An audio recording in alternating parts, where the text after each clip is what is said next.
গ্রাম থেকে উচিত এই রাজ্য সরকারকে ফেলে দিয়ে এমন সরকার আনা দরকার যে কোরআন মানে না তার বিষয় কমসে কম কোরআন বা কোন ধর্মের বিরুদ্ধে বাংলায় যেন কোন কেউ মতনৈক্য করতে না পারে, করলে যেন তার বিরুদ্ধে আইন তৈরি করে।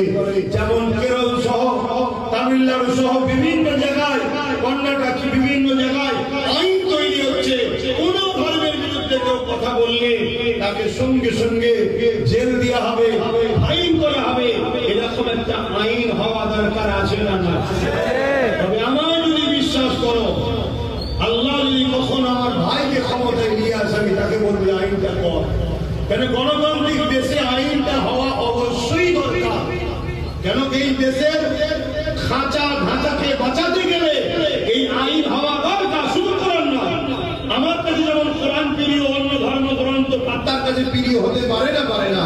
তাই কারো বিরুদ্ধে, কোন ধর্মগ্রন্থের বিরুদ্ধে কেউ বললে, কোন ধর্মগুরুর বিরুদ্ধে কেউ বললে, তার বিরুদ্ধে আইনত ব্যবস্থা মামলা হওয়া দরকার। সংবিধানে আছে, কিন্তু সরকার লাগু করছে না। সরকারও ভেতরে ভেতরে কোরআনের বিরুদ্ধে। সরকারও বলেছিল কোরআন মিটে যাবে, আমার উন্নয়ন দিবে না।